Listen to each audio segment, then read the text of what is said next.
on this computer. So what we're going to do is we're going to leapfrog. So one of the things that sticks to mind is this quote by Paul Meyer. We discussed it a little bit last week. And it is that if you look around at your circumstances right now, if you do not have the circumstances you want, if you don't have the money, the possessions, the relationships, the health, that's all because of your limiting beliefs, or what Bob Proctor calls your paradigm. Okay? And it's your thinking right now, the way you think, that's producing your results. It's not circumstances, it's not other people, it's all about this. So if you look around and you're not happy with what you've got, then you have to understand that you must change it. And by changing it, I don't mean changing your circumstances, I'm talking about changing your thinking. And if you don't, like I train people all the time, and they don't do anything to change their thinking. You know, are you reading a book every day? Are you listening to a positive audio every day? Are you repeating your goals every day? Do you have affirmations? This is what you have to begin doing. And if you're not doing it, or you're cherry picking and you do one thing but not the other, then your desire sucks. You have to get to a point where you are willing to do everything in order to change your circumstances. Because right now, it's the way you think that's gotten you in trouble if you're not happy with your lives. And all of us are unhappy to some degree. No, none of us are at a 10 financially, a 10 physically, a 10 with our family and relationships, a 10 mentally, a 10 spiritually, and a 10 socially. And if you are at a 10, you wouldn't be on this call because you already know the answer. So therefore, if you're on this call, that means that there's some area of your life that can use improvement. And so in order for that improvement to happen, you must change. And that means that you have to become open-minded and not cherry pick. Like I had this guy that was in my mastermind, and part of what I preach is that you must have a definite main purpose statement, what Bob Proctor calls a goal card, and that you must read it out loud every day. Not whisper it, not read it, say it out loud every day. And then I suggested that you record it, because what's the power of the recorded audio, right? When you go and sit, like today we don't have radio anymore as much as it used to be, but when you're watching television and the commercials come on, you don't have to do anything. The repetition is effortless. So if you want to succeed, you would record your statement. You would record your affirmation. And how do you determine what your affirmation should be? Well, if your fucking health sucks, guess what you need? Sorry for the F word. If you're overweight, guess what your thinking is? I don't need to exercise. McDonald's is good food. Now, you may not say that overtly, but that's what you think.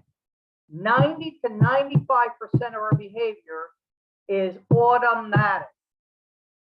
It comes from our habits. And there's only two kinds of habits. Physical, throwing a ball, driving a car, and then the ones that are insidious, which are our mental habits. And right now, it's your habits that got you where you are. If you had health habits of eating clean, of eating healthy, of exercising every day, what would your body look like? Would it look like it currently looks like? That's a question you ask for yourself. I don't need an answer. Go look in the mirror. Go take your shirt off, look in the mirror, and if you don't like what you see, guess what you have a problem with? Your attitude about your health. If your finances are not where you want them to be, guess what? You have shitty attitudes towards money. If you're not saving 10 to 20% of your income minimum, guess what kind of attitude you do not have?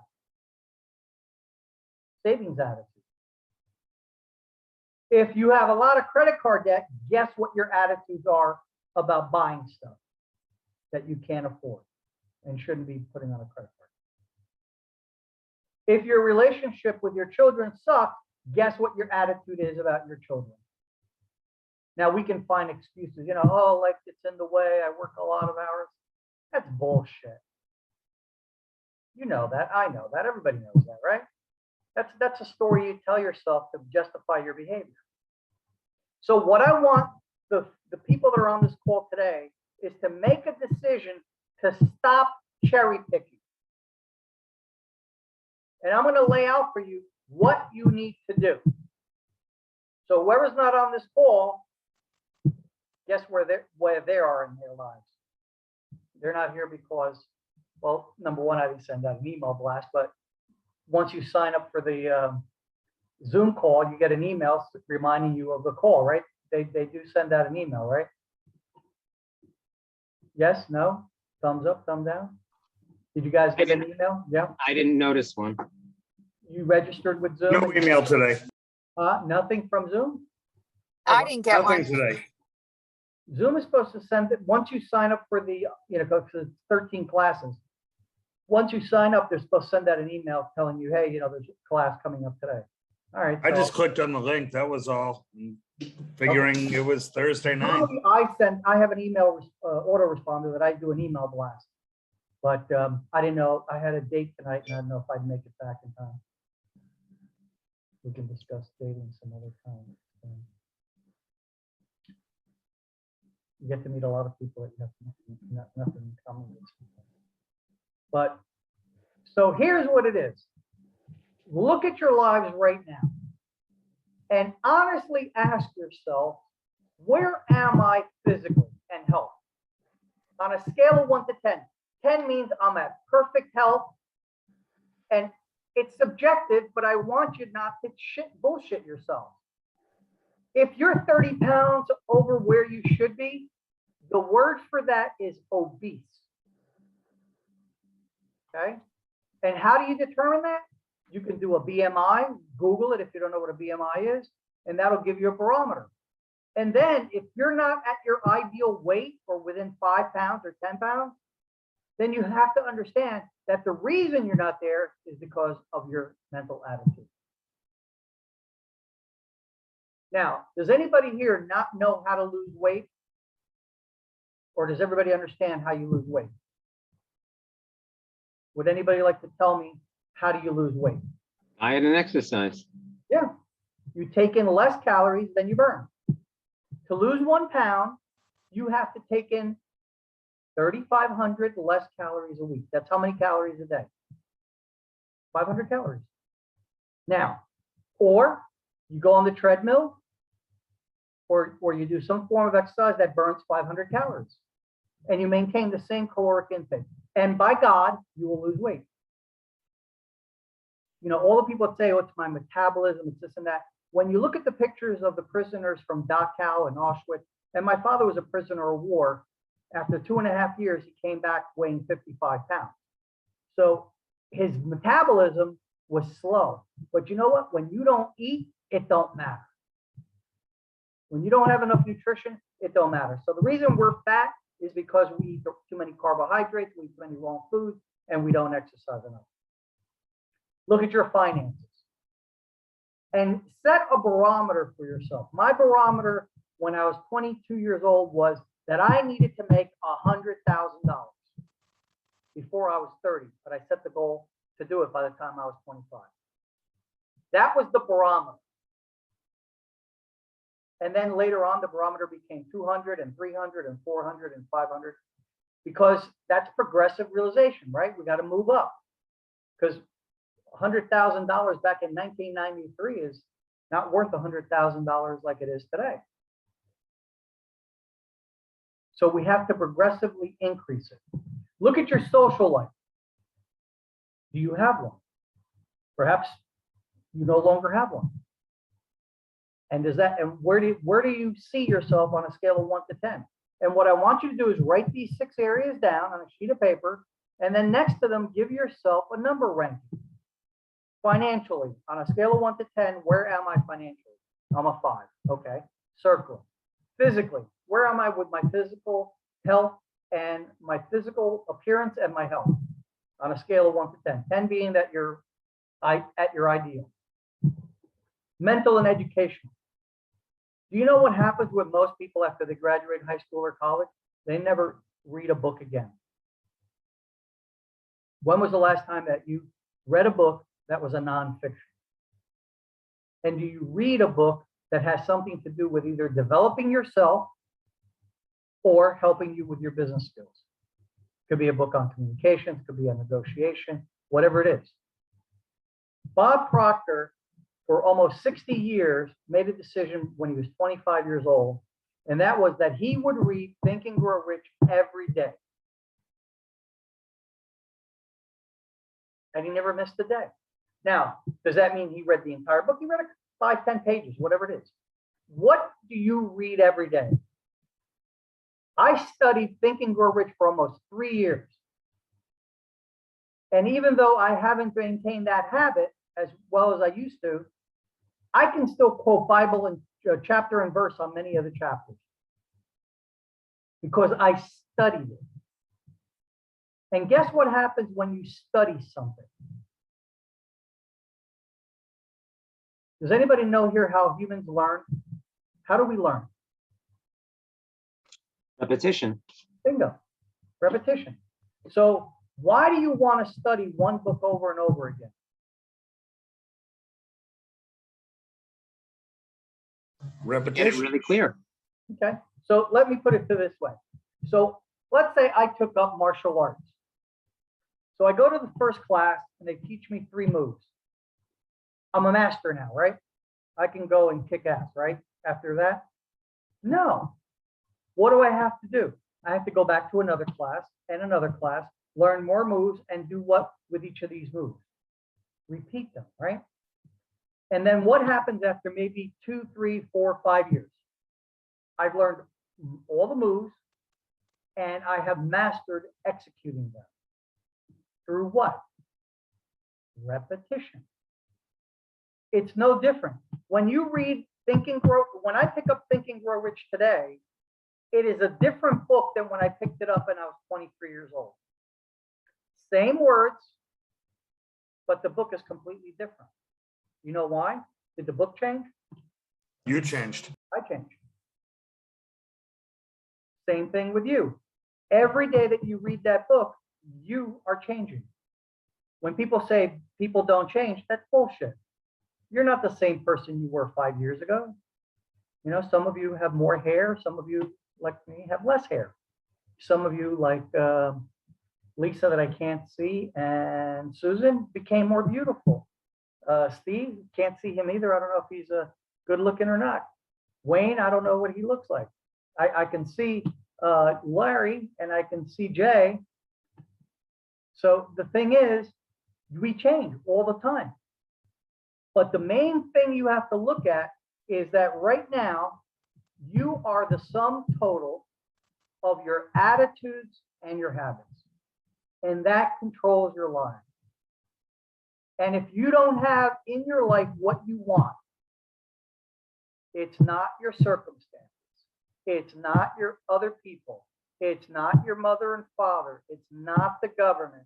It's not Biden. It's not Trump. It's not Hillary. It's not anybody but you. So to change your lives, you have to begin changing yourself. The whole premise of what Napoleon Hill taught is essentially that what he discovered is that these individuals that were wealthy had, well, Napoleon Hill was given the secret by Andrew Carnegie. And then what he did is he went out and validated this secret and then found other principles.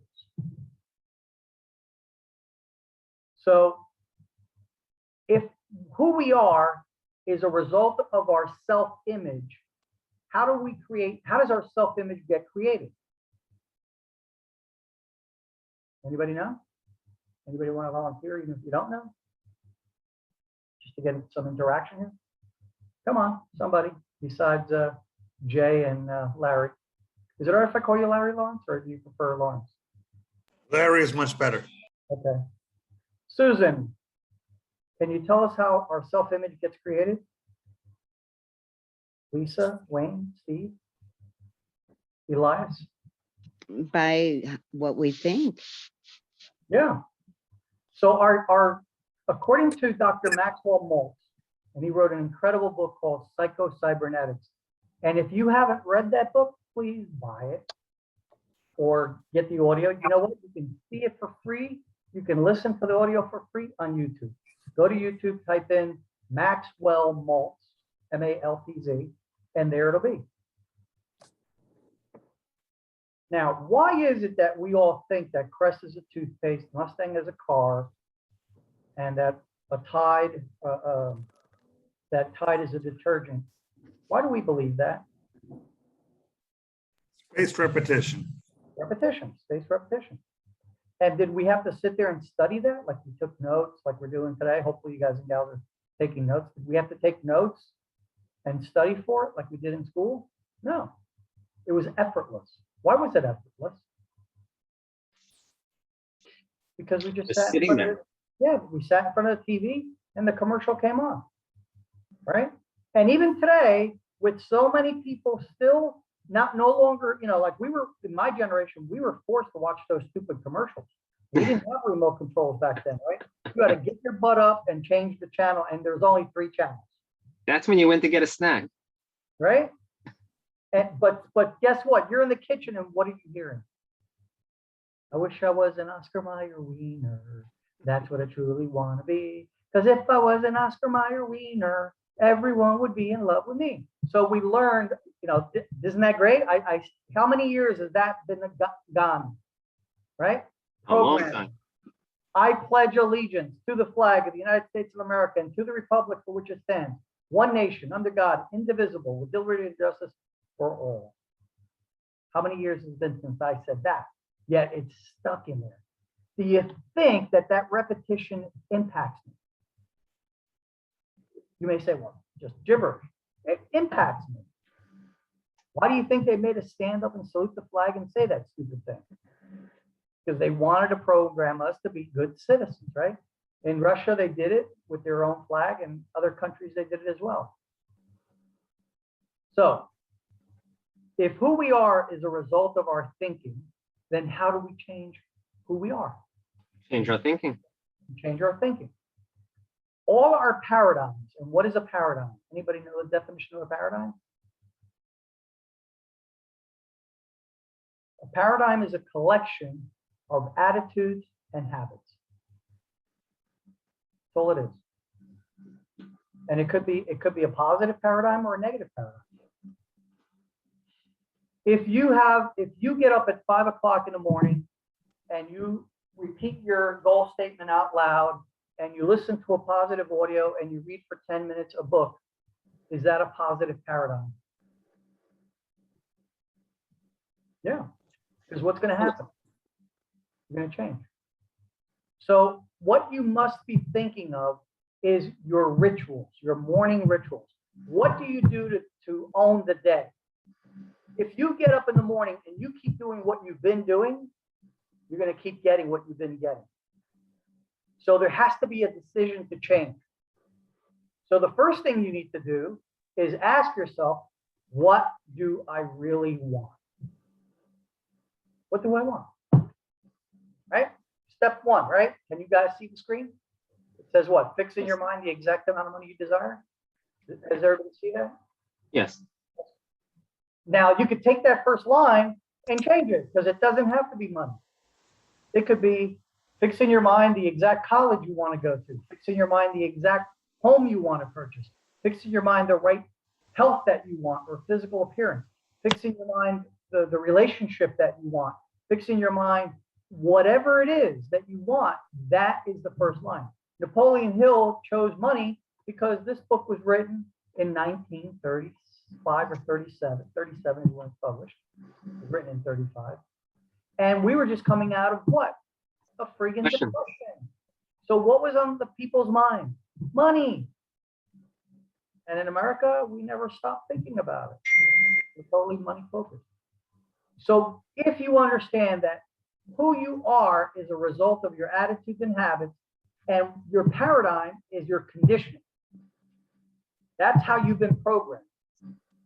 You were programmed by your mother, your father, your sister, your brother, by television, by well-meaning people. You shouldn't try that. You tried out for baseball and you really didn't do very well. You shouldn't try again. You should try another sport. So our well-meaning parents taught us to quit. Because if their paradigms suck, guess what they're going to pass along to you? The same paradigm. And you believe that that's, there's Paul Myers to tell a story. And it was about one of his executives. And he invited Paul over his house. And when he got there, the wife had made her famous pot roast. And Paul noticed when she served the pot roast that the two ends of the pot roast were cut off. And Paul said, "Did you guys start without me?" She said, "Oh no, I follow my mother's recipe. And what she taught me to do is to cut off both ends of the roast." And he said, "Oh." She said, "Why?" She said, "I really don't know. That's just how I learned it." So Paul got curious and he said, "Call up your mother. Let's find out why." So she called up her mother, and her mother said, "I don't know why I did it. Grandma told me your grandmother taught me how to do it, and she would cut off both ends of the roast." And she's like, "Okay, is grandma home?" She goes, "Yeah, get her on the phone." And so they get her on the phone and they ask Grandma, "Why did you cut both ends off the roast?" And her answer was, the stove, the oven was too small, so they had to cut off both ends in order to make it fit. But here we were, the mother and the granddaughter, all doing the same thing, not because it made the roast taste better, or it was because now they had huge ovens now. There was no need to cut it off and waste that food or whatever they did with it. But that's conditioning, right? That's programming. And so we have to challenge our programming. Now, how do we change our self-image or our programming? Anybody know?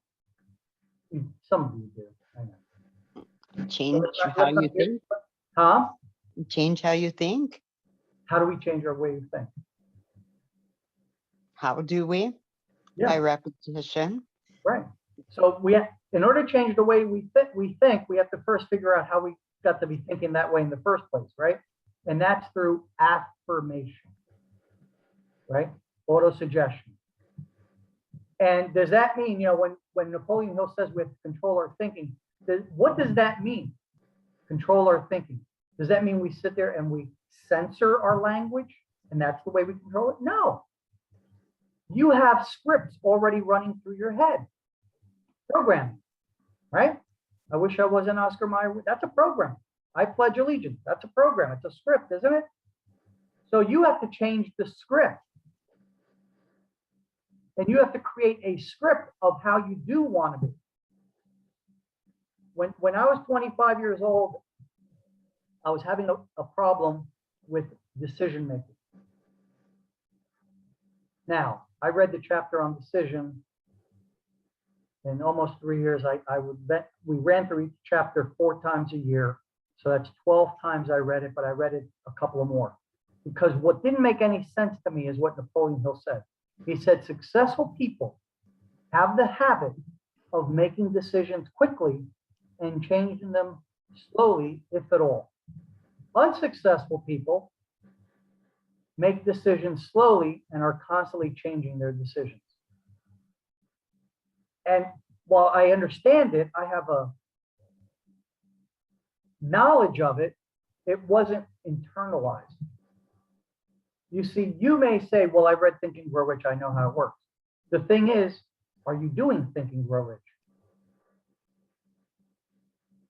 Do you know why successful people can make decisions quickly and rarely change their minds? Anybody? Well, because they give themselves a chance to follow through and get it done. If Okay. it doesn't work immediately, people change their goals, change their minds, and they never give anything a chance to work. Okay. So let's go this way, Jay. So let's say that right now you had a goal to save $50,000 this year. And so far you had $35,000 or $40,000 saved. And you really wanted to hit that goal because with $50,000, you're going to buy your family the dream house that you guys want. And your wife is drooling about it. And the kids would be in a better school system. And you'd have a man cave. And all your friends would be impressed. And your mom and dad would be proud of you. And all these benefits. And along comes a guy and says, hey, listen, they're hiring people at this other company. It pays a little bit less, but the hours are better. How fast would it take for you to say thank you, but no thanks? It would be very quick. Why? Because you know what you want. Right. Successful people can make decisions quickly because they know what they want. See, if I didn't know what I want, let's say I decided to take a trip to Florida, and I'm in New Jersey and New York area. So I get out my GPS, I set it, and I start driving down. And as I'm heading down, my buddy calls me up and says, hey, Bert, I'm having a party at my place and down the Jersey Shore. Going to be tons of girls, tons of fun people, some really good people to make contacts with. And I'm down past Maryland. And I have to meet somebody in Miami. So what do? Do I turn around and go back? No, because I'm focused on getting to Miami. Now, if I'm just taking a drive and I'm down and I drove down to Maryland and he calls me up and says, hey, why don't you come back? I got no place to go. So what do? I turn around and go back because I don't have any destination. I don't have a goal, an aim. When a pilot starts his plane, does he fly a perfect course to his destination? Well, yeah, he knows exactly where he's going. From New York to Paris, do they fly a straight flight all the way across? If you don't know, the answer is no. You know why? Tailwinds, headwinds, air pockets. So what is the pilot constantly doing? Adapting. Adjusting, yeah.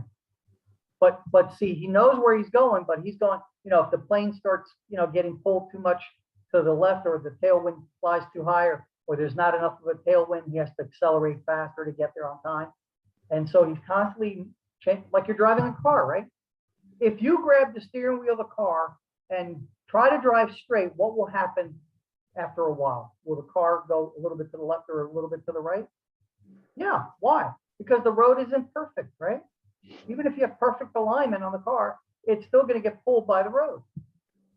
So what do? We adjust it, right? We're constantly adjusting. We know where we're going, but we're constantly adjusting. Same thing in life. Same thing with goals. So the first thing we have to do is step one, is decide what we want. So what do? Is you first evaluate yourself and say, okay, where am I financially and in my career? Financial and career. Rank yourself 1 to 10. Second, where am I physical and health? Rank it 1 to 10. Mental and educational. Social and cultural. Spiritual and ethical. Mental and education. Home, family, relationships. Where do I stand in each of these 6 areas on a scale of 1 to 10? And then after you score it, look at each one, and the one that, and if let's say financially you're at a 5, then give yourself a little score. If you're happy with the answer, put a plus sign after the number. And if you're not happy, put a minus sign. Because that's going to give you an indication of what areas you need to work on. And then you have to ask yourself, what goal really inspires me? Because if we can't get emotionally involved with the goal, we can't achieve it. So we must get emotionally involved with the goal. How do we do that? By saying our statement out loud with enthusiasm. Okay. Napoleon Hill says that we must use faith, right? Which is the chapter we were going to discuss today. What is faith? Other in not in the religious term, but what is faith? You have to believe that what you're working toward is, Yeah. But is what's the good for you and problem? achievable. Yeah, you have to believe. But what's the problem initially when we're trying to do something we've never done before? Do we really have a lot of faith that we can do it? No, No, we don't. If we've done it before, yeah, then we have tons of, when is it the hardest to kiss a girl? The first time or after you've kissed her 5 times? When is First it hardest? First time. Same thing with a gal. When is the hardest time to kiss a guy? After you slap him in the face, of course. But that's the reality. It's once you've done it, it's easy to do. But until you've done it, it's hard to do. So we must understand that what needs to be changed is our thinking. So now that we have an understanding of where we stand in these 6 areas, we have to ask ourselves, what do I really want? What do I really want? And the way to do that is to grab a pen and piece of paper and on the top put, what do I really want? Or open up your laptop, open up a Word document and type on it, what do I really want? And then get some nice music, meditative music, go into a quiet spot, and then just spend 5 or 10 minutes asking yourself that question. And ask yourself that question for each of the 6 areas. What do I want in my career and my financial life? And we must have, in the financial area, we must have income goals, savings goals, and investment goals. Because if all we focus on is making money and we don't have a goal of savings, then we're just blowing it, we're working hard and blowing our money. And if all we're doing is saving it in low rate interest accounts and not investing it, we're doing the same thing. So we must have an investment goal, savings goal, and investment goal. And then you might have goals for promotion, or you might have goals to work less hours, whatever it might be. But write it down, type it up, write it down. Physical and health. When was the last time I had a health exam? Is my blood pressure under control? Is my weight under control? Am I eating too much sugar? Did my parents have an issue with heart disease or diabetes? Because if they did, guess what? You're going to have one too. Unless you do what? Take control of your health. Socially, do I have friends? How many friends do I actually have? Now that's a tough question, because most people are lucky if they have 1, 2, maybe 3 good friends. That's how many people here have 5 or more really good friends? People that would, like Paul used to say, that you'd want in the foxhole with you. Anybody have 5 or more? Well, how do you have friends?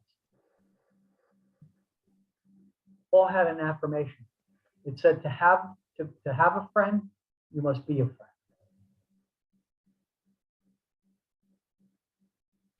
I heard a story about this woman that moved to Florida, and her husband, they lived up in Minnesota, and the husband loved to fish, but you could only fish certain times of year up there unless you're going ice fishing.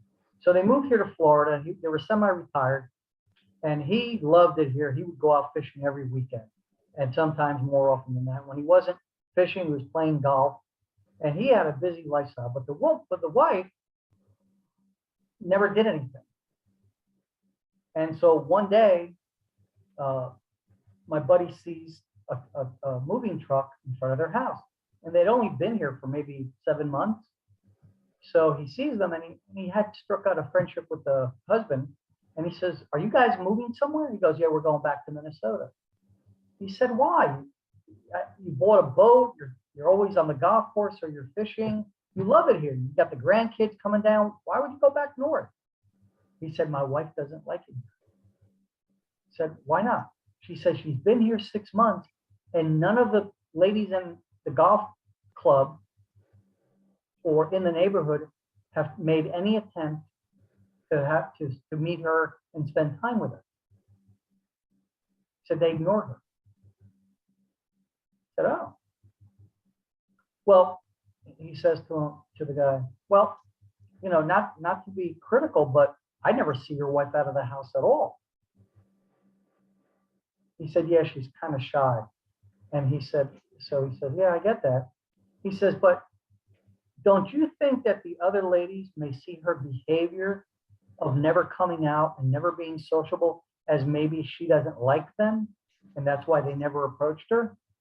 Do you think if maybe she went and said hello to them, that they would get an idea that she wants to be social? And he said, probably. So what was the wife getting? She was getting what she was putting out. Her behavior was such that other people thought that she didn't like them. And her interpretation was that other people didn't like her. But that's because she didn't put herself out there. So look at your life and ask yourself, what area of life am I not putting myself out there? And so once you have this written down and you've identified what your goals are, then make a list of everything you've ever wanted. And the goal is to put down 100 wants. If you want to ski-doo, write it down. If you want to climb Mount Everest, write it down. You want to jump out of a plane, write it down. You want to go hang gliding, write it down. You want to swim with sharks, write it down. No matter how ridiculous it may sound, write it down. Because by a certain age, our dream machine is broken. When we were 7, 8 years old, we thought we could be the Indian chief and the cowboy and everything. It was unlimited. It was a cornucopia of the world. We could be, do, have anything. And then because of life, we become conditioned. I set a goal to have a Porsche 911 Carrera convertible. It's a $140,000 car. My friend who makes about $60,000 a year said, Bert, that's like almost the cost of a house. I said, it's about half the cost of a house here, you know, maybe just a little bit less. He says, well, why? That's not a good investment. I said, you don't buy a sports car because it's an investment. If I want an investment, I'll buy a piece of property or put it in the stock market or maybe some crypto. You buy the car because the car is going to get you excited to go pay the price. If right now you're not taking action on your goals, it's one reason. The goal, as we discussed last week, the rewards aren't big enough to motivate you. So once you've identified these goals and you start building your list, you identify one goal, the umbrella goal, the one that affects your entire life. And usually that's a financial goal. And you're going to identify one business, one personal goal. And usually I suggest that it's always be health or relationships because, or both, because those are important areas in our lives. And then you identify what you need to do, and we get into a whole plan of action. But before we get there, we're going to go into how we use desire and faith. So once you do that, you then create a statement, right? Number 5, what does it say? Write out a concise statement, the amount of money you intend to acquire, name the time limit for its acquisition, state what you intend to give in return for the money, and describe clearly the plan through which you intend to accumulate.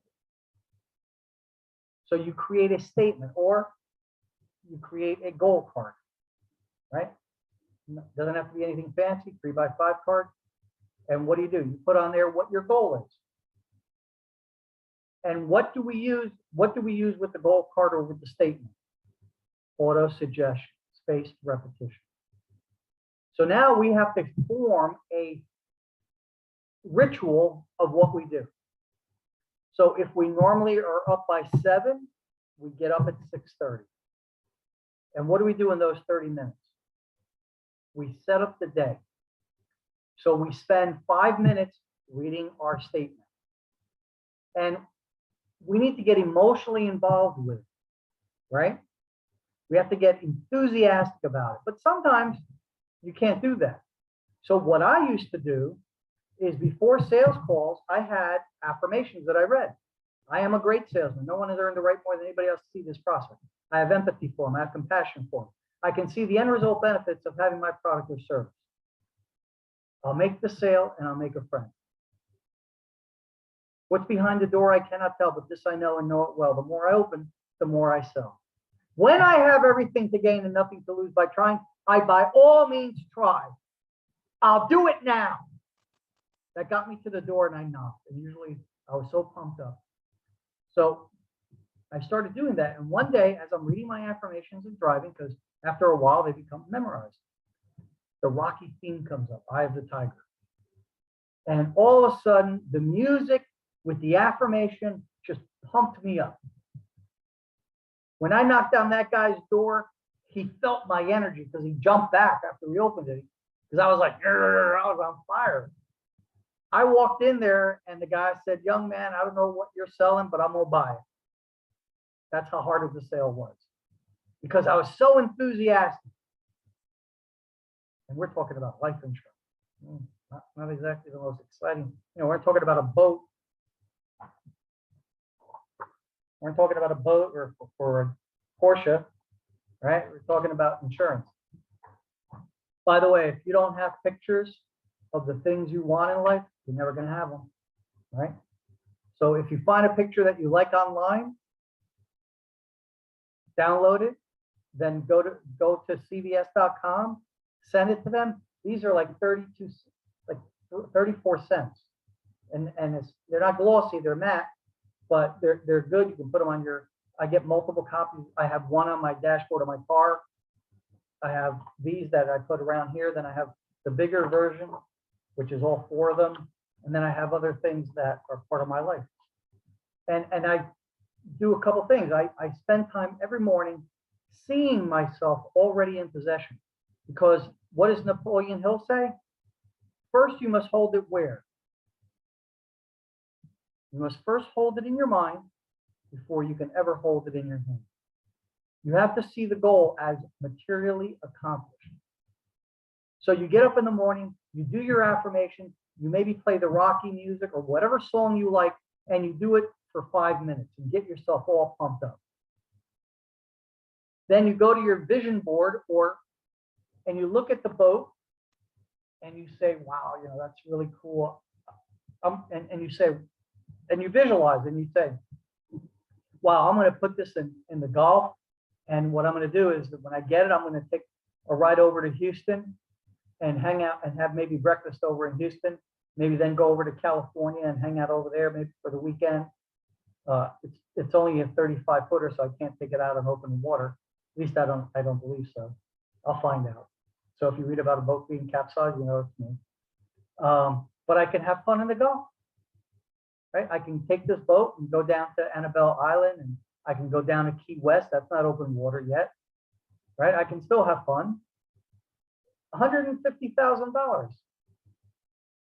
Better way of investing money, right? But guess what?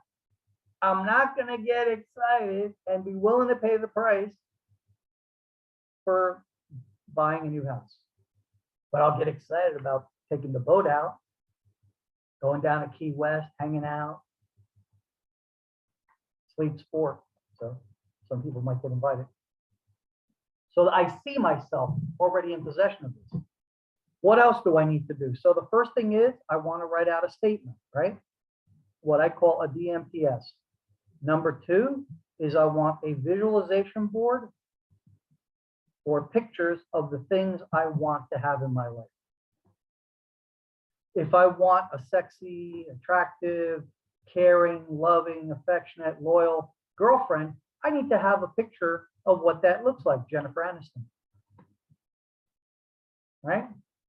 Whatever it is, or it might be, I get an image and I use that as my visualization. Amber Heard. So that gives me a mental image And who knows, maybe with law of attraction, maybe I'll manifest. So now we put ourselves at a different vibration, okay? Because when we're emotional, we're at a different vibration. You ever meet somebody who's excited about something and they talk to you and you can tell they're excited about it. Maybe it's a kid, right? Because kids get excited easily, right? Young kids. And they're vibrating here. They're excited and they're happy and they're everything. And you're like here, right? And you're like, yeah. You don't want to go to their level. You're like, okay, calm down, less sugar. But what if you meet an adult that's at that level, right? And you're here. They're going to bring you up a little bit. But in order for you to be at this level, you need to vibrate at that same frequency. You ever meet somebody or you have a boss and when they walk in the office, you already know that it's going to be a bad day because you can tell they're miserable? You don't need them to tell you that. You can see it, right? You can see it on their face. Or you ever meet somebody and you know immediately that they're feeling great, and you say, oh wow, you must have gotten laid last night, right? That's one of the things we always do, right? So they're vibrating at a different frequency because we're like radio waves, right? Like right now, I'm communicating to you through Zoom.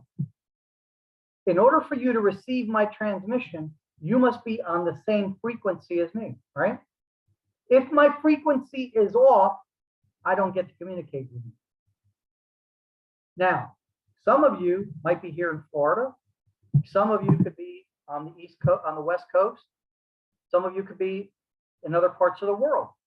But because we're on the same frequency, you can receive this transmission, right? So we create that frequency by how we get ourselves ready. Third thing, and this is very powerful, is that you must take your statement and your affirmations. If you suck at making decisions, you want to grab and write down 10, 15 affirmations. I am a great decision maker. I face problems squarely with courage and conviction that I can overcome. I make decisions quickly and easily. I am a master decision maker. And you repeat that. And you say those affirmations, but you're also going to record them. Why? Because when you're walking the dog, or you're on your treadmill, or you're in the shower, guess what you want to do? I wish I was an Oscar Mayer wiener. Because even while you're taking a shower, you can still hear it. You don't have to sit there and go, I wish I was an Oscar Mayer. You don't have to pay conscious attention. Your subconscious mind never goes to sleep. Anybody ever been deeply asleep and then they heard a noise and they woke up in the middle of the night? Yes, raise your hand, come on. Anybody ever have that happen? Where a noise or something woke you up in the middle of the night? Who woke you up? Who woke you up? Your subconscious mind. It's the only one that was awake. Your conscious mind is out, right? But your subconscious, which is what makes our heart beat, makes sure that our liver is functioning and the blood is flowing through the body, it never sleeps. When is the best time to listen to these recorded affirmations? The best times are when we first wake up. You know why? Until you have that first cup of coffee, how are you? Kind of drowsy, right? A little slow-witted because the brain hasn't kicked in yet. So that means that the conscious mind is not going to resist the suggestion. When is the next best time to listen to your affirmation? Well, Napoleon Hill tells us. What does step 6 say? Read your written statement aloud twice daily. Once before retiring and once after arising in the morning. As you read, see and feel and see yourself already in possession of the money you desire. Those are the 2 best times. Why? Because when you're going to sleep at night, what do some people do? They go to sleep watching television, right? I had a girlfriend that she wanted to go to sleep. And when she went to bed, she wanted me to go to bed with her, even if I wasn't ready for bed. So the compromise was that we had a television in the bedroom, and I would say, well, you can go to sleep, but I'm going to watch TV, and I got lowered the volume. Eventually I got headphones, so it wouldn't bother her. But sometimes I love like these documentaries about World War II. And this particular one was The World in Color. And what they did is they took the old film of World War II and they colorized it. And so I'm watching, and of course it's military stuff. So they're firing mortar and they're firing machine guns and, Nazi this and Nazi that and Mussolini this and Franco that. And the next morning when I did this one night and I fell asleep while watching this, she gets up in the morning, she goes, I had the worst nightmares. I'm like, really? She said, yeah, I dreamed that there was gunfire and people were getting shot and Nazis were invading the United States. I'm like, oh, gee, I wonder where you got that from. Because I went right to sleep and shut off the TV. What happened? Her subconscious mind heard all those noises and implanted suggestions in her mind. That's why when you go to bed at night, if you have the television on, you're going to get programmed with whatever crap is on there. And we know that 99% of the stuff that's on television that is from the news media is negative, right? Like during the heavy parts of the pandemic, I had this app called Flipboard, and I'd go through it every morning when I go to the bathroom to pee, and I'd sit there or sometimes stand there and read the news. And all of a sudden, I was negative. I haven't gone to that app in months, and I'm much happier now. So you must record your statement. You must record, ask yourself, what habits do I have? If you procrastinate on stuff, guess what kind of habit you have there? A procrastination habit. What's the opposite? I'm a man of action. I achieve my goals quickly and easily. You write down affirmations that are the opposite. If you have a shitty relationship with your wife, what do you affirm? I have an incredible relationship with my wife. I love her to pieces and I spend quality time once a week on date night with her. She is loving, affectionate, caring, and sexually crazy. Because we're guys, we go for that crap. You affirm the opposite. Why? Because what you're experiencing now is not true anyway. In NLP, they call it the map is not the territory. And that means that what I think is my reality is not reality. I went to a rooftop party in New York City once, and I'll never forget it. I was with a couple of buddies and we split up, and one of my buddies goes to one end, the other one went to the other, and I went fine. So where I was, there was a bunch of single girls, and I was having, what I call playing, talking to them, kibitzing and what have you. And I had a great time. My other buddy came back and he's like, oh, I said, how was the party? He says, oh, it sucked. I was near this couple and all he did was argue all night long. I'm like, oh. And then the third friend, I said, how was your night? He said, it was okay, but there wasn't that many girls where I was. There was mostly all guys, and we all started talking sports, and so it wasn't that great. 3 different people, 3 different experiences. Which is the truth? All of them. Yeah. So my map was, it was a great party because we were talking to some girls. His map was, it was a crappy party because the couple was arguing. My other buddy's reality was, all I did was talk sports with a bunch of guys. That's not what I was there for. The territory is the event. The map is each of those representations.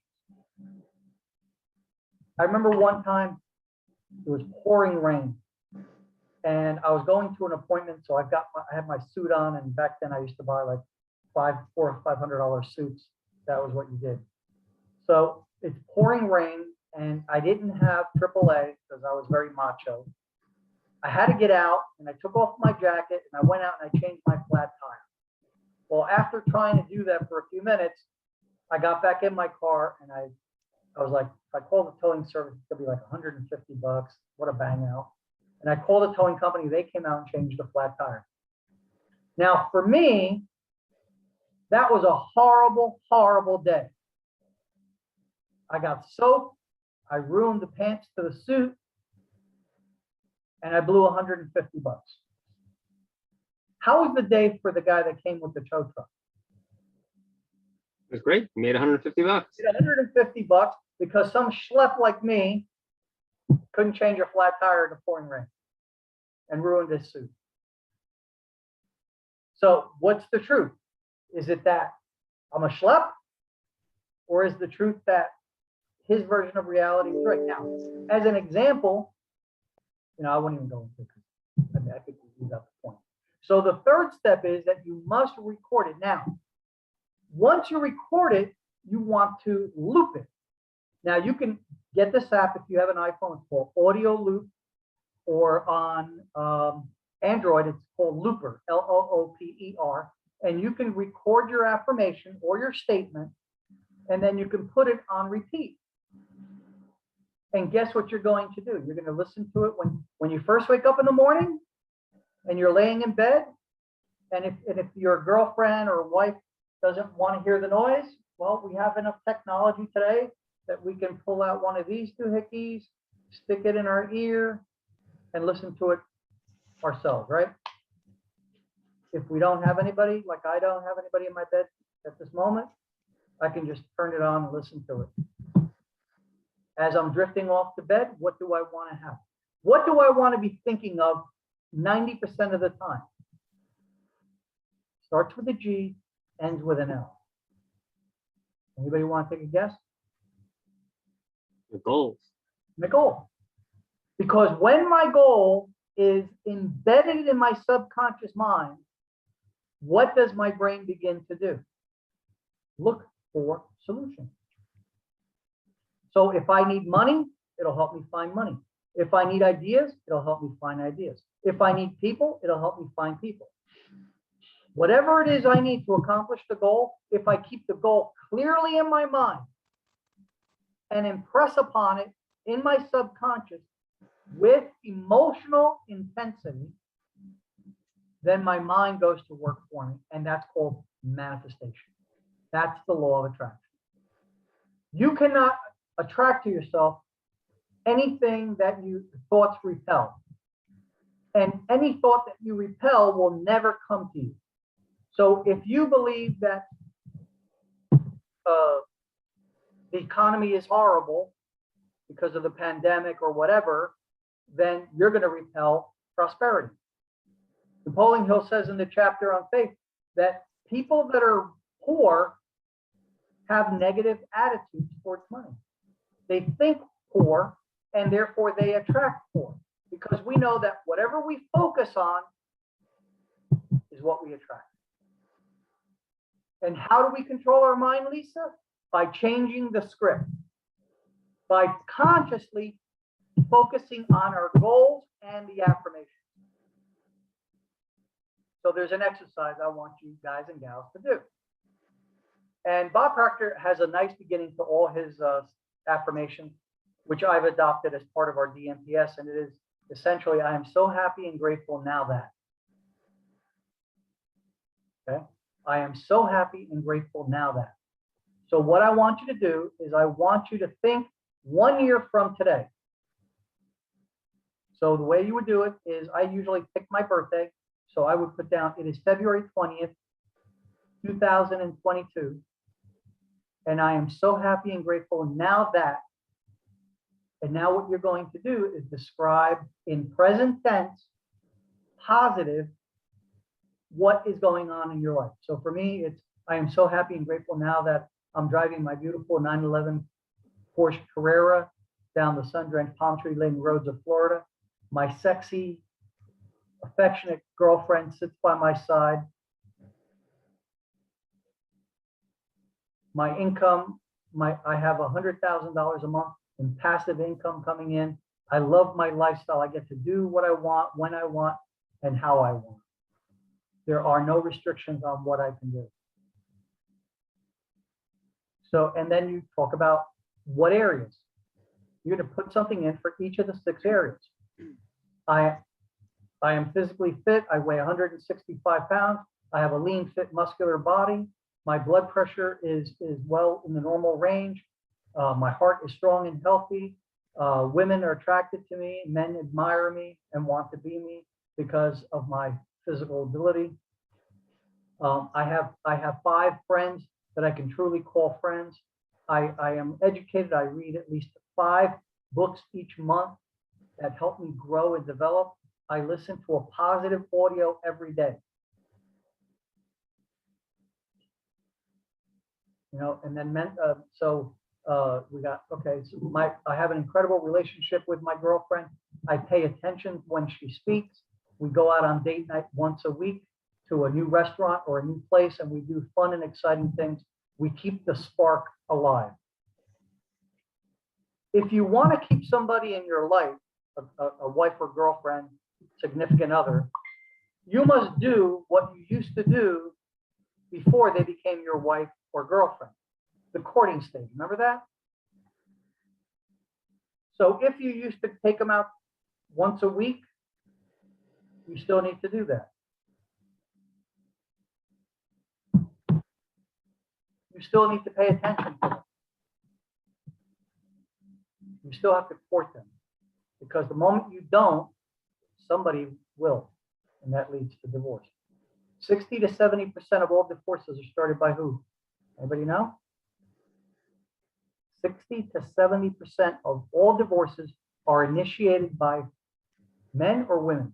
Take a wild guess. Women. Women. Women. And by the time the woman makes a decision to file for divorce, she already has 2 things going for her that men don't. One, that decision is final. She's given you enough chances. And number 2 is she probably has male orbiters, because she's going to get into a relationship. If she's smart, she doesn't, because, you know, there's a lot of emotional transference. But usually they'll have some men in their lives who are friends who really just want to get in their pants, because that's how we men think. But 60 to 70% of all divorces are initiated by women. But before you get to that point, you really have to be stupid and not listen or learn or watch, because women will give you multiple chances. That's just how they're made up. They are the better of the species. You know, they don't have the testosterone stupidity that we have. You go to a gym, and who's on the cardio machine? Guys or girls? Women. You go to a spin class. Who's there? Men or women? Women. Women. When they have a problem health-wise, they go to the doctor right away. When you go to a Tony Robbins event or a self-help program, the majority of the people there are women, because women are willing to learn. They have an open mind to learning. Men, we close our minds. We think we know everything. We don't do cardio. So the women can outlast us, and consequently, that's why they live 5 to 7 years longer than we do, because they take care of their health, because they do cardio, which is good for the heart. When you're doing cardio, you're burning sugar in your body, so that reduces the probability of diabetes and other ailments that come with that. And if they have a problem, they go to their doctor, and it gets diagnosed early enough to be treated, where guys, you know, it'll go away. You know, then your penis turns black and falls off. And then it's like, oh, gee, I guess I should have gone, you know, something like that. So 1, write down your statement. 2, visualization board. Get some pictures. Make sure that by next week you have pictures of what you want. If you don't know what you want, guess. 3rd, record your definite main purpose statement. Download the free app, Audio Looper, or something comparable to that. I think the Android version is called Looper. Record it on there, and then listen to it and saturate your mind. When you're driving to work, don't listen to the radio. Listen to your audio. If you're going to listen to the radio, put some music on and play the audio. Then you have that emotional music helping the affirmation. But you don't have to pay attention to it. When you're driving and listening to music, do you listen to the actual lyrics, or you just drive? Same thing. Let the subconscious mind do its job. When you first get up in the morning, listen to the audio of your statement or the audio of the affirmations. When you go to sleep at night, do the same thing. If you will do this, if you will commit to doing this for 30 days, your life will change. You'll begin manifesting like you've never done before, because internally you'll be changing. Do it for 90 days and you'll be a whole new person. But don't skip a day and don't cherry pick. Well, I'll do the statement, but I'm not gonna do the recording. So we have to be like women, and I mean that in a positive sense. We have to be open-minded and accept new ideas. It's a hard thing for men to do. Some of us do it easier than others, but for most men, accepting new ideas is not easy. But if you want to change where you are, if you want to change your circumstances, then you must change how you think. And the only way you can change your thinking is by putting in new thinking, a new script. And you must do it consistently. You must have discipline. Discipline is key. What is discipline? Discipline is doing what you said you're going to do. When I had people in my mastermind, the biggest problem I had with my mastermind was getting people to show up consistently at 7 o'clock in the morning to just do their statement. You know how long it takes to do your statement? About 2 minutes. And everybody would call in at 7 o'clock, and then we'd go round robin and have everybody say their statement. And then we would basically, at the end of their statement, would say, it is done, which was affirming that their goal was accomplished. Now, just establishing that little habit is big. And I had so many people that just couldn't do it. One guy said to me first, your calls are all pretty much the same thing. I said, what do you mean? He says, you repeat it a lot. I said, have you read Think and Grow Rich? Dude, auto-suggestion is the tool that we use. So when it's being repeated, it's for your subconsciouses. But here's a guy who cherry picked. His name was John. Doesn't matter because we don't know his last name, but his name was John. And I made the suggestion that he should take his statement, and I said this in one of the calls, and I told everybody to do it, and record it, and then listen to it when they're walking or whatever else. And I said, that doesn't mean just listen to the statement. You still must say it out loud. There's something about, see, in order for you to say something, you have to go through a process. First, you have to think it, right? Then you have to say it. And when you're saying it, what are you also doing? Hearing it. So there's 3 steps, which means that there's more knowledge, right? Because you're seeing the words, if you haven't memorized it, then you're thinking of the words, then you're saying the words, then you're hearing the words. So that's multi-sensory impact for sure. If you're just listening to it, then it's only auditory. So if you put in your headphones and listen to it, that's good, but it's not as impactful. Also, when you say it, I can say, I am a great motivator. Or I can say, I'm a great motivator. So I can use my vocal inflection to generate enthusiasm. And if we get emotionally involved with our goal, it comes about faster.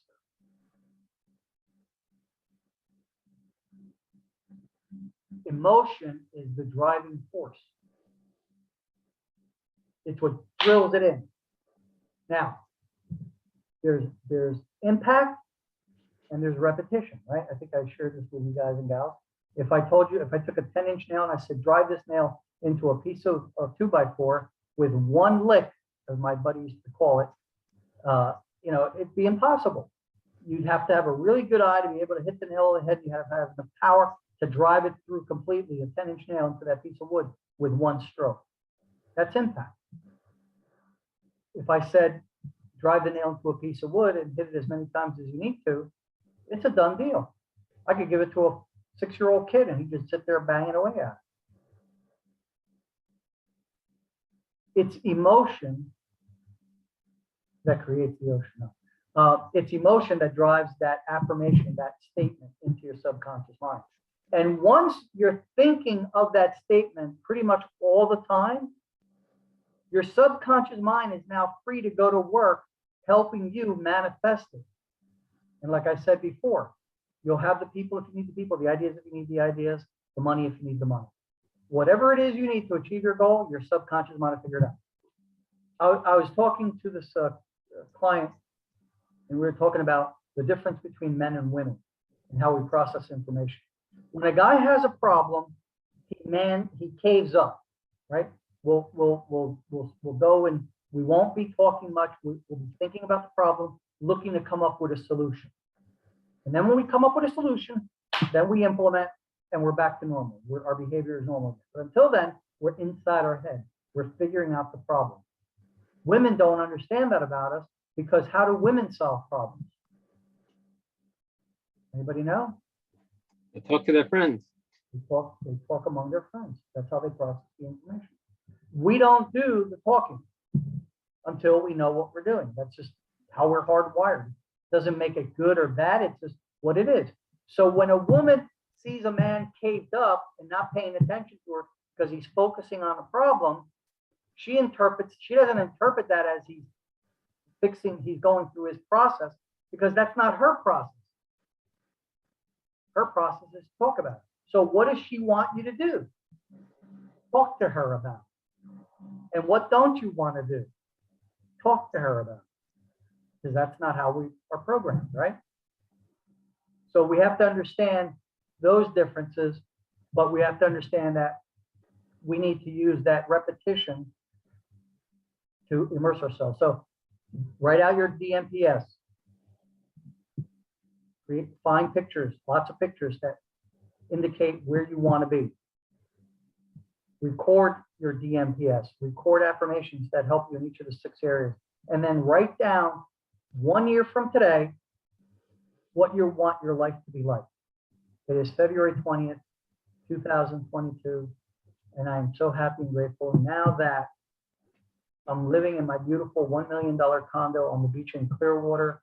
I have a sexy, hot girlfriend who's compassionate, whatever the characteristics I want. I enjoy driving my new 911 Carrera. I have a new Sundancer 360 sport yacht. My relationship with my 2 sons is incredible. I'm a great father. Whatever it is you want, write it out all in present tense. And once you have it all written out, guess what the next step is? Anybody want to take a guess?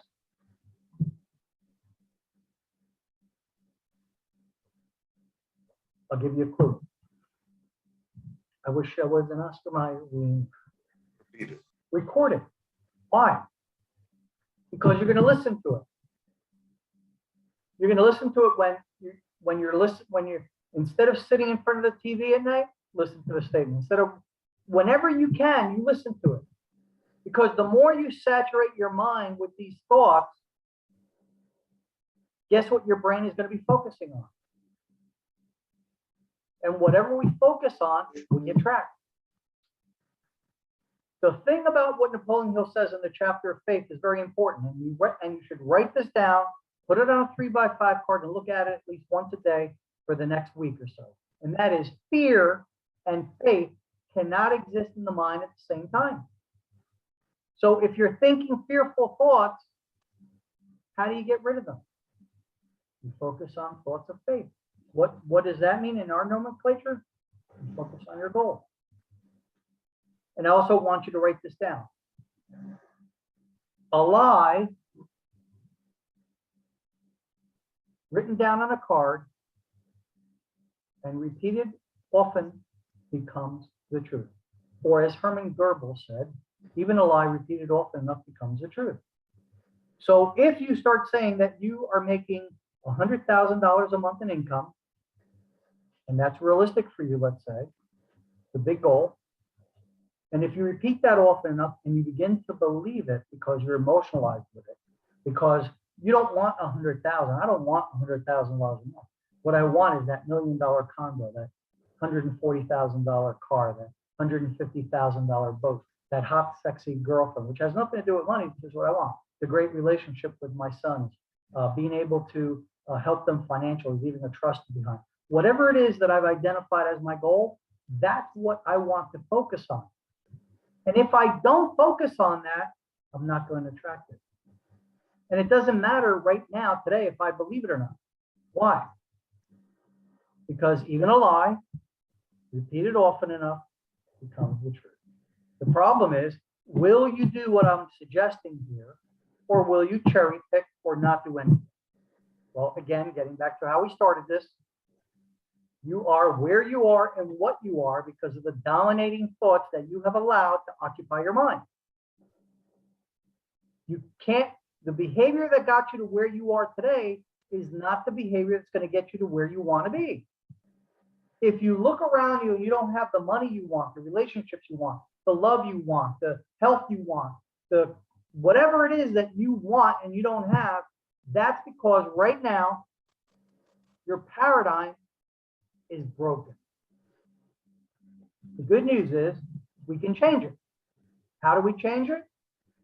By deciding what we want, writing it down, repeating it out loud with emotion, recording it, listening to the recording, visualizing every day how great it's going to feel.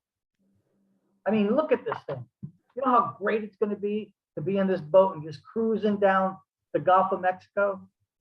And I'm going to hire a captain so I don't even have to drive it unless I want to. And the captain is going to be a blonde, beautiful blonde with blue eyes and wearing a bikini. Because that's the way I want to roll, man, right? Sorry, guy thing. But that's how I visualize it. And that the captain may be my girlfriend, you know, who knows, you know. But that's how I want to visualize it. I don't want to visualize a fat guy smoking a cigar driving my boat. But if you will do that and not cherry pick and say today, you know what? I'm sick and tired of being sick and tired. I want my life to change. And for my life to change, I need to do something different. Now, there's a lot of things that you could do. But Think and Grow Rich is the only book that has created more millionaires and billionaires than any other philosophy in the world. If you watch some of the stuff that I put out there, like Art Williams, he set a goal to have $300,000 saved so he'd have a $30,000 a year income. Well, in 1993, he sold his company for $10 billion. How did it start? He wrote down on a card his goal. And every time that something went wrong, he'd read it and get, you know, when somebody quit on him or a sale didn't go through, he'd read it because he wanted to focus not on the bullshit or the negatives, because they're going to happen. He wanted to focus on the good stuff. But today, because we have these other tools, we can get the repetition in faster. When I went to SMI or LMI back in Waco, Texas, years ago, when we still had cassette tapes, there was a speaker there that spoke really fast. Like, I'm from New Jersey, so I think that we speak pretty fast. You know, that Yankee clipper, they call it, a Yankee clipper. You know, people from New York, New Jersey, in that area tend to speak faster than down here in Florida, right? I have to slow down sometimes. And this guy was faster than me, and I couldn't figure it out. And so they finally, at the end of the meeting, they said, listen, we just came out with a new variable speed tape recorder. Because this is when we had cassette players. And you could literally speed up, like if you have Audible, you can go into Audible and listen, you know, because you have audios on there that are 9 hours long. But you can go and accelerate that to 1.5 speed or 2 times speed or 2.5. So the guy talks faster. Well, if what you're listening to, which is what this guy was doing, he was listening to these audios, these positive audios, Strangest Secret, and I'm going to give you a link for what I'd like you to listen to for at least 30 days. And I'll tell you the story behind it. So, and so he talked faster. Why? Because if you live in Texas, you talk with a Texas twang. Where did you pick that up? I speak New Jersey, right? Down here, they tell me I speak New Jersey because I say water, daughter, garbage.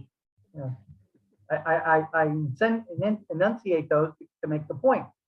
But there's local differences in our language.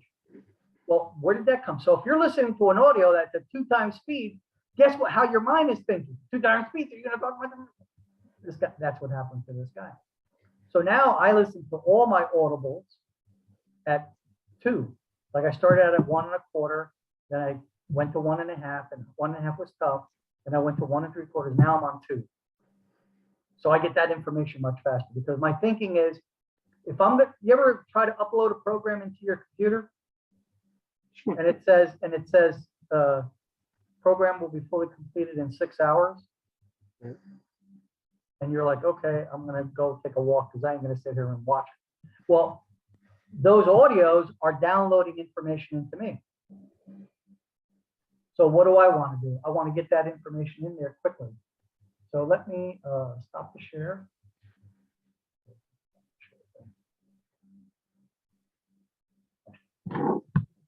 The benefits of getting older is that I get to wear glasses. All right, so let's go to share. Let's stop the share. Okay, there we go. Oh, that was big. All right, so let's go here. All right, so the beauty is, let me find it first and then I'll show you guys.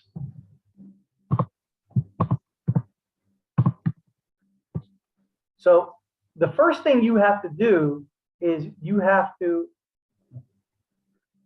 sell yourself on what we just talked about. So the first thing I want you to do, and let me just share this again. Where's my share for me? Okay, so share screen. Okay. So I want you to go to YouTube, and I want you to find here the audio for The Strangest Secret. It's right here, right? And you can listen, to it on YouTube, or you can go to this website.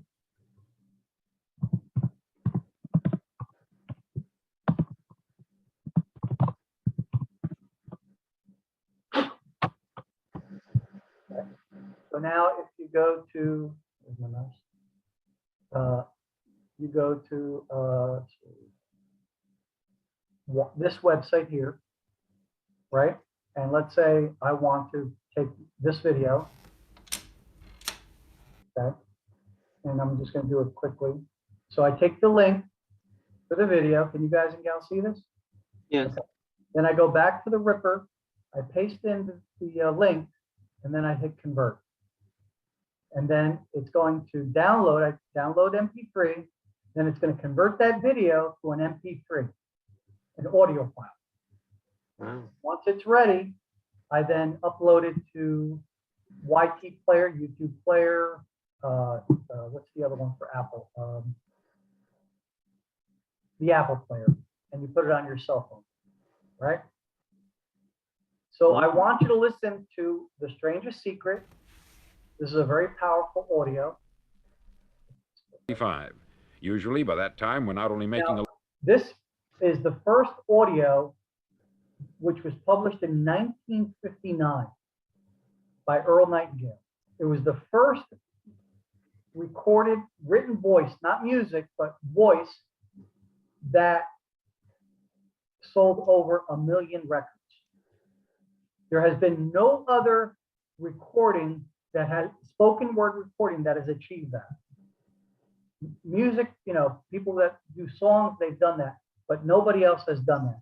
This is what literally created the personal development industry in terms of the recorded voice, okay, back in 1959. So I want you to listen to The Strangest Secret at least once a day for the next 30 days. Yeah, you're going to get tired of it. Doesn't matter. That's the price you have to pay. And then I want you to remember what we talked about, right? We're talking about changing attitudes. And what is, the most important thing is attitude. And then I want you to listen to this audio, the magic word. Hello, this is Earl Nightingale. Okay, and I want you to listen to that. Pick one or the other or both, depending on how aggressive you are. Same thing, you just grab the URL, copy it, and drop it right in, and you'll be able to download it. Now, what I do is I have an app called YT Music.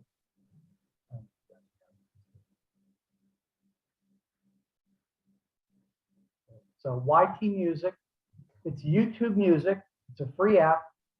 And I pay like $10 a month and I can listen to all kinds of music. But I have on this particular one, let's see, so I have like I can create playlists and listen to music while I'm driving because the radio stinks when I want to. But more importantly, I have my library of actual songs that I've downloaded and put on here. So I have like, Secrets of Closing Sales by Charles Wolf. So I can have a library of stuff that I can listen to. I have my DMPS recorded on here, and you just upload it. Just type in YT Music download, and you can put it on your phone. If you have iPhone, then you can use iTunes to do the same thing. The looper will take it and it will make it so that it will repeat. So you don't have to like figure out how to make it repeat. It'll just repeat.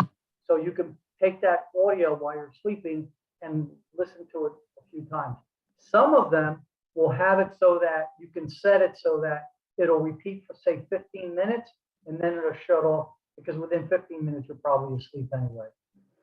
So there's a lot of different options, and most of these things are free as I showed you. But the main thing is you have to make a decision today that you're not going to cherry pick and say, I'll do this, but I'm not going to do that.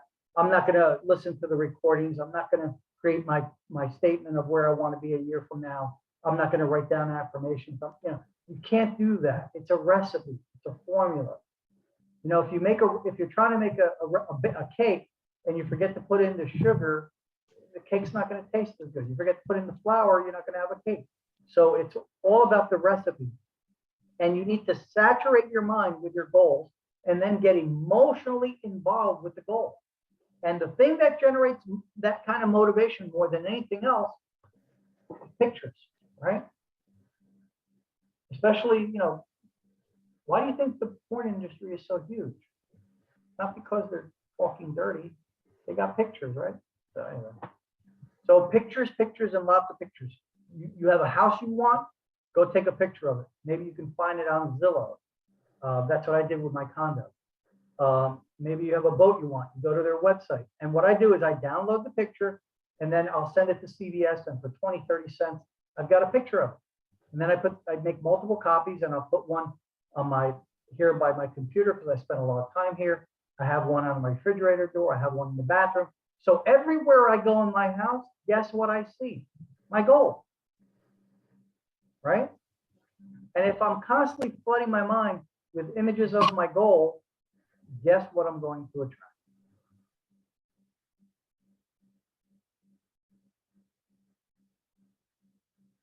Let me just go back here.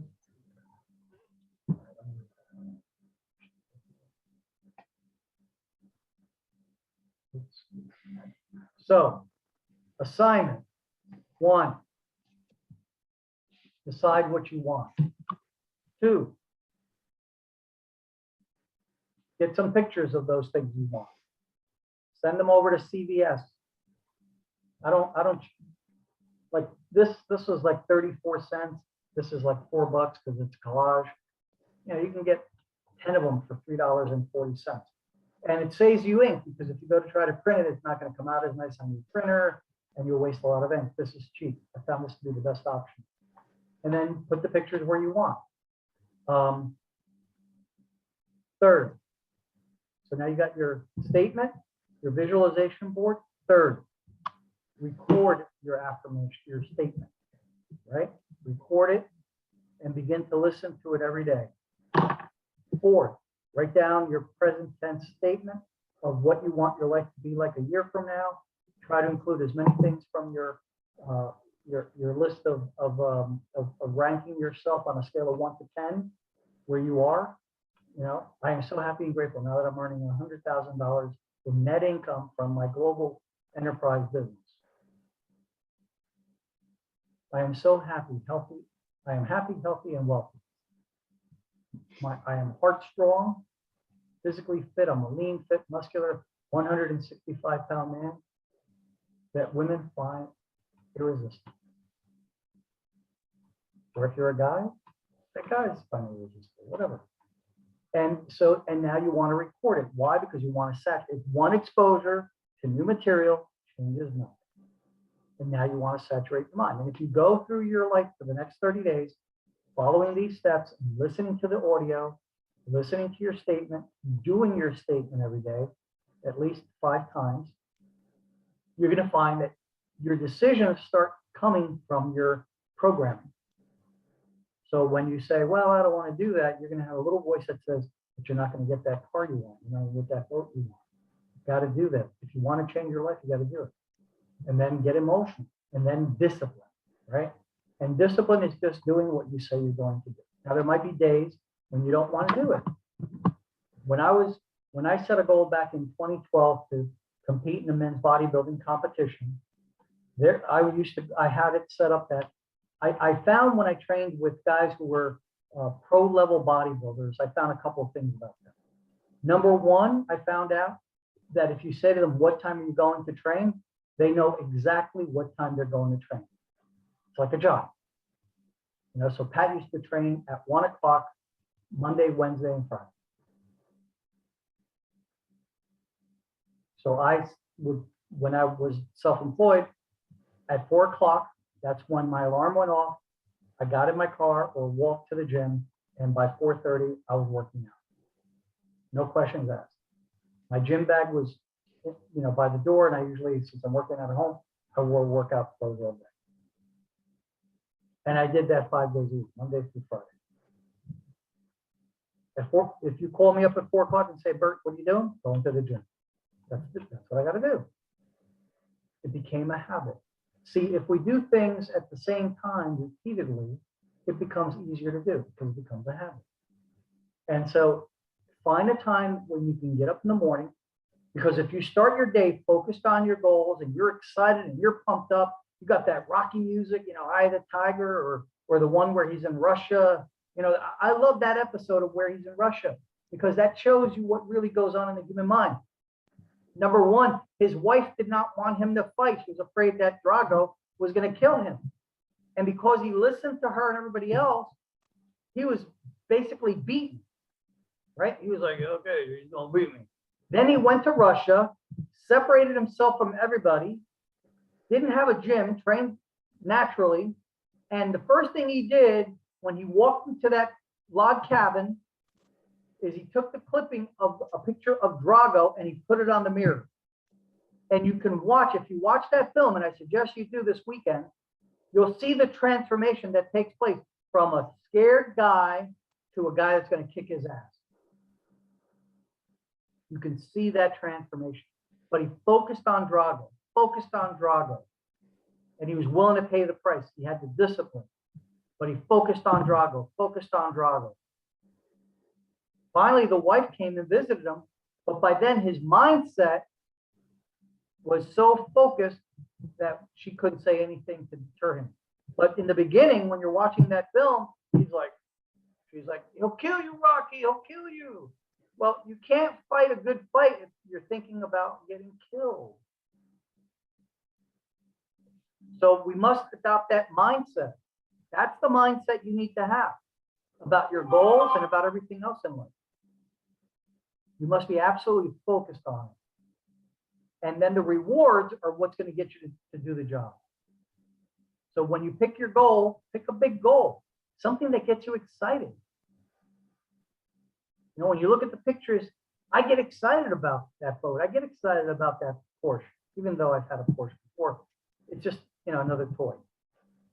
Now, when the time comes, I may not buy it, but it's going to motivate me. Chances are I will, but it gets me motivated because every day I look at it and I can see myself cruising in that boat, driving that Porsche, having that beautiful girlfriend, going down and having a few drinks over at the marina, going down to Key West in the boat, going to California for a quick weekend.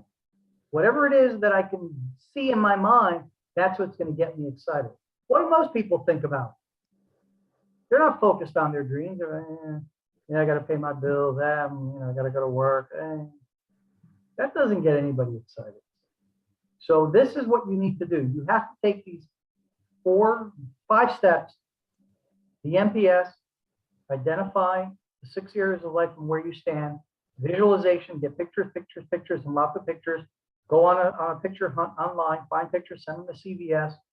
Then record your statement, then create a present tense statement of where you want to be a year from now. What, or each of those 6 areas, where you want to be financially, physically, mentally, educationally, relationships, and then record it and listen to it every day. Do your statement 5 times a day. Listen to the recording morning, noon, and night, or at least twice a day of what I call your winning image or your present day image. And then take some affirmations. If you have a problem making decisions, write down some affirmations that say the opposite. I'm a great decision maker. I solve problems easily with courage and conviction that I can't overcome. You know how many times I've said that when I suck at overcoming problems? If you're alive, guess what you're going to have? Problems. I have dogged determination to follow through on my plan, regardless of obstacles, criticism, circumstance, or what other people say, think, or do. They're not me. You follow? These things come out of me because they were put into me. You get that part? I've crystallized my thinking. I know exactly what I want to achieve in each of the 6 areas of my life. I have developed goals with deadlines for their attainment. I have a plan of action to achieve my goals. I have supreme confidence in myself and my ability. I have a sincere, burning desire for the things I want in life. I have dogged determination to follow through. I enter every situation without giving mental recognition to the possibility of defeat. I enter every sales situation without giving mental recognition to defeat.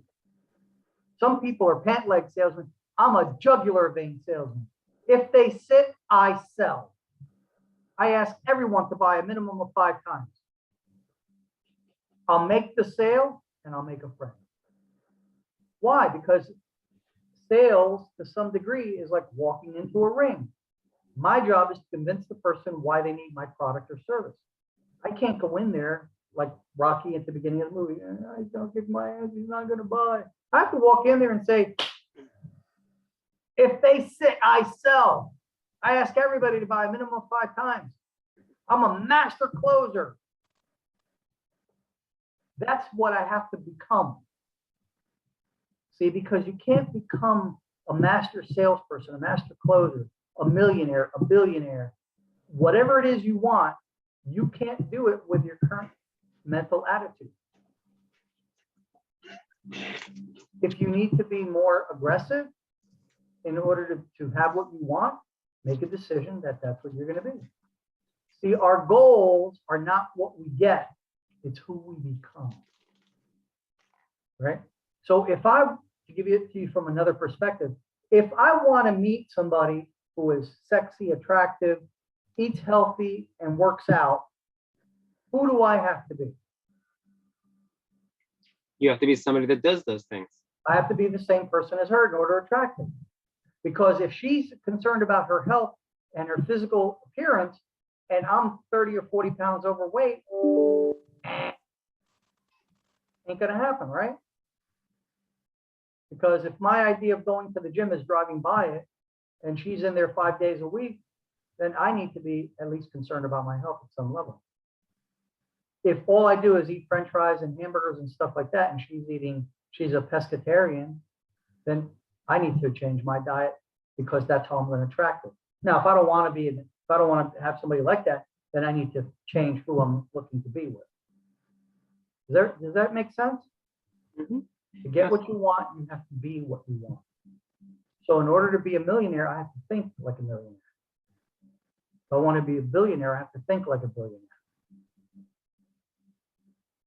If I want to be Elon Musk, I have to think of how to have 3 or 4 divorces.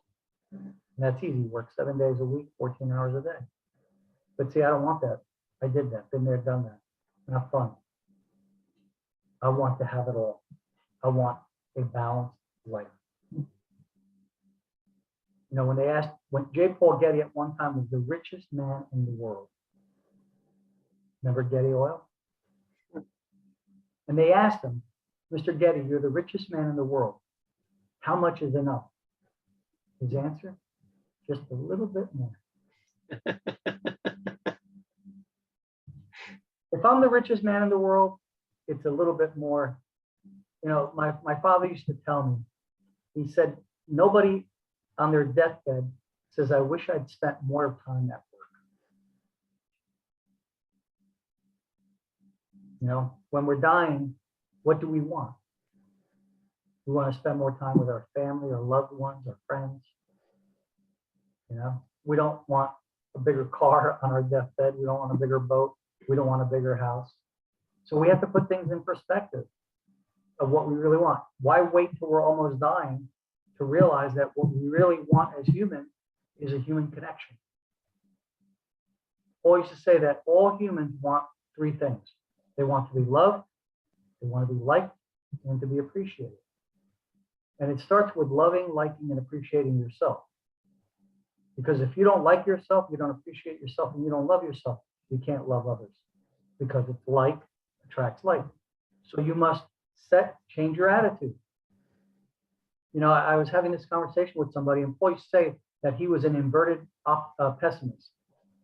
He said pessimists think that the world is conspiring against him. He felt that the world was conspiring to help him. He said, I see the glass as half empty, and I want to fill it up. And he says that sets you up sometimes because he believed that everybody was inherently good. And we all know that some people just don't think that way, right? And so he got screwed over a couple times, cost him a couple $1 million. But he said, I'd rather lose a couple $1 million and still have $1 billion than to walk through life believing everybody's out to rip me off. Because if you walk through life thinking that everybody's going to rip you off, what's the vibration that you're putting out? Positive or negative? Negative, terribly negative. Negative vibration, what are you going to attract? Negative. Negative. But if you think that everybody is there to help you, if you believe in the unlimited potential of human beings, and you know that this person, you may not like them at the moment, but you don't know, you know, like the old saying, you know, you can't judge a man until you've walked in their shoes, and you don't know, you know, they might be pissed off, but it could be because something else is going on in their life. Mm-hmm. So I believe in the Buddhist philosophy, which is to walk the middle path. Neither harm. If I can't do good, I won't do bad. Walk the middle path. Well, I hope you got something out of it. If anything, just take these 6 steps, apply them, make a decision that you're not going to blow it off, make a decision that you're not going to piecemeal it, you're not going to cherry pick it, you're going to do all 6 things, write down the 6 areas of life where you stand, write down what you want to, what's going to be a 10 in that area, what's going to be a 10 financially, you know, what's going to be a 10 physically for me. To weigh 165 pounds, to have a lean, fit, muscular body, to be able to do an hour and a half of cardio without getting winded, whatever it might be, write it all down. Then create that present tense statement with all those things having been happened. Then record it, then listen to it. I'm telling you, when you do that, when you begin listening to it, it's going to blow your mind because you're going to be like, oh my God. And then if you begin to think it's possible. And when you begin to think it's possible, the brain goes to make it work. See, this is a marvelous piece of equipment. This cannot be created. No machine can do what this brain can do. There's computers that can calculate faster, right? Like with X's and O's, there's computers that can go 1,000 times, calculate 1,000 times faster than we can, but it can't do what we do. Computers can't use their imagination. So when you internalize these ideas, your imagination goes to work. And all of a sudden, you begin to draw to yourself that which you set out for yourself. And then you find people coming up to you, money coming to you, ideas, whatever it is you want. But if you're not attracting that, guess what? You're not doing it long enough or emotionally enough. See, because you got to be where you are today based on those bad habits, that paradigm that you have now. So that paradigm has to change. I had a guy that told me once, I did my statement for 10 days and nothing's changed. I said, something changed. He said, what? I said, you think that you did it for 10 days and that's enough. That's what changed. You're not into mastery, you're a dabbler. Bruce Lee once said something that was very prophetic. He said, I do not fear the man that knows 1,000 kicks. I fear the man that can kick one kick 1,000 times. Because the guy that's making that kick 1,000 times, he's into mastery. I remember also another story where he talked about that he was at a restaurant and he saw a gentleman with a pair of chopsticks, and the guy was sitting there eating and a fly was buzzing around, and the guy looked up and immediately his chopstick reached out and he grabbed the fly with his chopsticks, put it on the table, let it fly away. And he said, Westerners do not understand that. And so they asked him, what's he understood? He says, that man is dangerous. Does anybody know why that man was dangerous? He didn't have the emotion. He grabbed it, he put it down, he could have killed it. He didn't Right. want to, he just has raw ability. Well, in order to get to the level where he could grab a fly with a pair of chopsticks, what did he have to do? Practice and repetition. That's why Westerners didn't understand. Because we're fast food culture. We want to, we don't want to do the work. So for that man to be able to do that, there had to be thousands upon thousands of times where he tried to catch that fly and wasn't able to. And then eventually he began catching it. And so now he's mastered that. But what it proves is that he has the ability to be patient and the ability to be disciplined. And that's what I'm asking of you. Discipline your mind. Take control. Put in there the thoughts you want, and you'll see your world will change. All right, ladies and gentlemen, the ladies all left. Yeah, All right, I have a quick question, if you don't mind. More references, I think. All right. Yeah, go I ahead. have a quick question, if you don't mind. The definite purpose statement. You said several times DMPS. What's the M? Definite main purpose statement. Main. Okay. Thank Or you. major, definite main. Thank It's just a goal. That's all it is. Right. What I do is I take my definite main purpose statement is a little bit long. So this is my 5-year statement. This is what I just told you about, but it's not for 1 year, it's for 5 years. And it starts out with, by my birthday, February 20th, 2026, I can't see without my glasses. I am so happy and grateful now that I have in my possession $10 million free and clear. I'm earning $500,000 per year and have achieved Hall of Fame status. I've mastered the LMI process and I'm a product of the process. I am also goal-directed. I am always goal-directed and self-motivated. I'm a self-starter. Daily, I read my 5-year plan 3 times a day. I read my goal card out loud 25 times per day. I have implanted my goals and plans into my subconscious mind, and I daily act on my goals. I am willing to pay whatever price I must pay during these 5 years to achieve this goal and to have the lifestyle, finances, and happiness that I want and deserve. I have attracted a beautiful, fit, sexy, great kiss or loving affection, hot as hell girlfriend that loves and adores me. I'm living the life of my dream in my beautiful condo on the beach. I enjoy driving my Porsche 911 convertible Carrera down the sun-drenched, palm tree laden road to Clearwater Beach, Florida. I am willing to do whatever I must do to reach my goals. I've set challenging goals for myself to bring out my best. Because of my belief that it's possible for me to reach my goal, it unleashes my potential to accomplish them. So I have this recorded, and before I go to bed tonight, I'll listen to it. Then I have my goal card version, which is I'm so happy and grateful for perfect health, unstoppable confidence, and a constant abundance of time, money, and freedom in life. I attract the right people, resources, and opportunities that allows me to earn $500,000 per year in income from my businesses. I have $5 million in net worth, which provides me passive income and allows me to live the lifestyle of my dreams. So those are basically the DMPS. One is a 5-year DMPS rather than a 1 year. And then I have a short version on here. I am so happy and grateful now. And same statement, just it's shorter. And the reason I do this is not because that isn't memorized, although this one is all new. So it's going to take a few repetitions for me to internalize it. But I do this because when this sits in my pocket, and it doesn't matter, you can take a 3x5 card, which I've done. And I have for $30, I bought a laminator on Amazon, and I can just laminate anything, you know. So I'll take and make 5 cards, handwrite them out, laminate them all on one sheet, and then I'll cut them out. I'll put one by my computer, and then I take one and I put it in my pocket. Why? Because it's the same, you know, years ago. Hold on. So this is a coin that was given to me by Paul Meyer years ago. And on it, it says, attitude is everything. And so I used to carry this in my coin. I had another one that said, if it's to be, it's up to me. I carried that for 5 years. Then I lost it. I went to the seminar, the Kinder Brothers, and they gave us, all the sales managers, that coin and says, stop looking for your salesman to get the results you want. If it's to be, it's up to you. If it's to be, it's up to me. If you're going out on a canvas with your salespeople and they have 5 appointments, don't blame the salespeople. Get on the phone and book the appointment. It's your canvas. Take control of it. If it's to be, it's up to me. Now it sucks, by the way, to have that as an attitude, because then you end up doing everybody's work for them. But it doesn't matter. It doesn't matter because it's your goal you want to accomplish.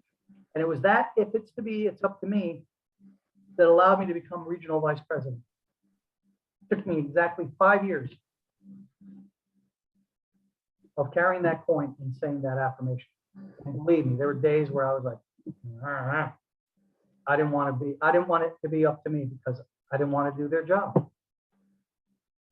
But Bob Ewis, who was my mentor and my manager, said, well, then they won. And he was competitive. I'm like, what do you mean they won? Well, I was a wrestler. He said, well, they pinned you. I go, what do you mean they pinned me? I'm the pinner.